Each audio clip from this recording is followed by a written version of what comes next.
बिस्मिल्लाहिर्रहमानिर्रहीम। बखबर ज़राए से और पाकिस्तान जो खबरें आ रही हैं, डेवलपमेंट्स हो रही हैं, इमरान खान की तकरीर का जो है इस्टेब्लिशमेंट ने ख़ास कर बड़ा जायज़ा लिया और बहुत ज़्यादा अपसेट है इस्टेब्लिशमेंट पूरी, जिसमें आर्मी चीफ से लेकर हर वो बंदा जो कि आला पोस्ट पे है, क्योंकि इमरान खान साहब ने इन सब को ना कच्चा बनवा के तो नंगा कर दिया पूरी दुनिया में और पाकिस्तान में भी। और आर्मी चीफ ने और इस्टेब्लिशमेंट ने बहुत बुरा मनाया है कि जो हरकत शहबाज शरीफ हुकूमत कर रही है।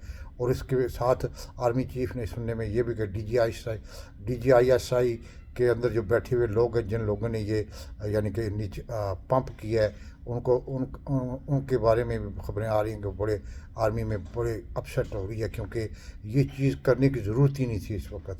क्योंकि इस वक्त इंटरनेशनल ताकतें जो है ना वो मतलब कि फिर पाकिस्तान की एस्टेब्लिशमेंट को बिल्कुल ही एक यानी कि नंबर 2 आर्मी समझने शुरू हो जाएंगे। इसलिए जिसने भी ये हरकत करवाई है या जिसने की है वो पाकिस्तान के हक़ में नहीं थी।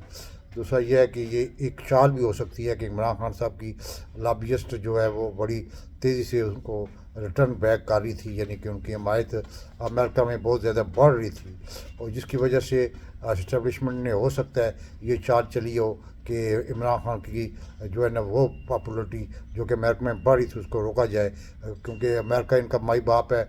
आपको याद होगा अंकल साम जो है इनका दूसरा घर है, उसी के कहने पे ये नाचते हैं और फिर कच्छा पहन के नाचते हैं। ये पाकिस्तानी नहीं है, ये पाकिस्तानी नहीं है, एक गुलाम है वो हमारी इस्टेब्लिशमेंट किसी दूसरे मुल्क की। ये पाकिस्तानी इस्टेब्लिशमेंट नहीं है। अगर पाकिस्तानी इस्टेब्लिशमेंट उठती तो आज पाकिस्तान तरक्कियों की मंजिलें तय करता होता। आज पाकिस्तान बांग्लादेश के से भी आगे होते, लेकिन आज पाकिस्तान बांग्लादेश और अफगानिस्तान से भी पीछे रह गया, इसलिए कि ये इस्टेब्लिशमेंट गुलाम है। ये गुलाम है। इनकी शक्लें देखे जब ये बाहर दौरे करने जाते हैं। बहरहाल ये है कि वो बड़ा मतलब कि अपसेट हुआ है। और दूसरा ये है कि ये कुछ चाल चलाई गई है। इमरान खान साहब ने बर वक्त जवाब दे के इस चाल को नाकाम बना दिया है, क्योंकि ये जो चाल है ये भी थी कि अब ये भी फैसला हो रहा है, ये भी कन्फर्म नहीं हो रहा, लेकिन ये भी हो सकता है कि इमरान खान साहब को गिरफ़्तार किस दिन किया जाए, यानी कि निगरान हुकूमत आके करे या ये हुकूमत करे, ये भी डिसाइड होना है। क्योंकि इमरान खान साहब को इस्टेब्लिशमेंट चाहती है गिरफ़्तार करे, लेकिन मेरे ख्याल में अब वो वक्त गुजर चुका है गिरफ़्तारी वाला।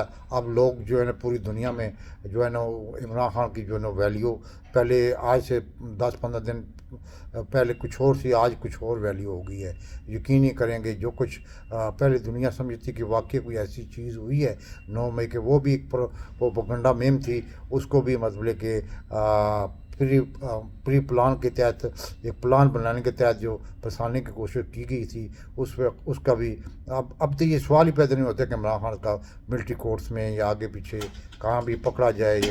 ये अब पाकिस्तान के लिए मुसीबत बन गई है, ख़ासकर इस्टेब्लिशमेंट के लिए, क्योंकि इस्टेब्लिशमेंट जो है ना वो अंकल साहब की शाख है यहाँ।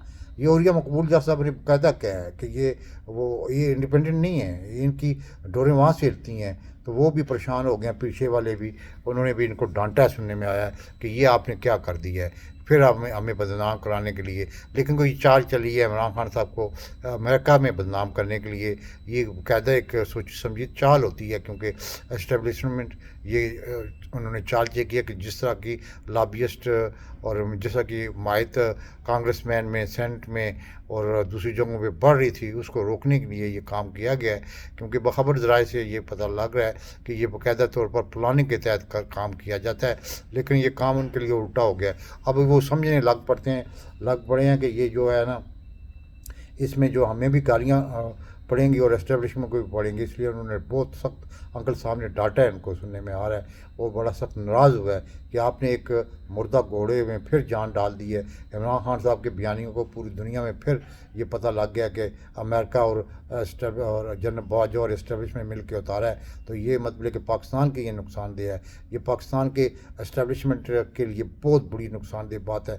और अपने जो इस्टेब्लिशमेंट के बच्चे जो नए भर्ती होते हैं लेफ्टिनेंट مطلب لیفٹیننٹ، پھر لیفٹیننٹ، کیپٹن، میجر، یہ جو نئی جنریشن ہے وہ بھی سوچے گی کہ ہماری آرمی جو ہے وہ اس ملک کو بجائے سیف کرنے کے، اس کو ترقی دینے کے، اس کو آگے بڑھانے کے، یہ ہماری اسٹیبلشمنٹ جو ہے کسی کے کہنے پہ ملک کو تباہ و برباد کرنے پہ تل جاتی ہے، ان لوگوں کو لاتی ہے جو چور ہیں، جو ان کے تراشے ہوئے بت ہیں، ان بتوں کو پھر لے آتے ہیں اور عوام میں مطلب کہ وہ قسم سے یقین نہیں کریں کہ آپ سوشل میڈیا دیکھیں جس طرح کی مہنگائی کی صورتحال ہے، جس طرح کی یعنی کہ بے روزگاری کی صورتحال، جس طرح لوگ اپنی عزتیں نیلام کر رہے ہیں.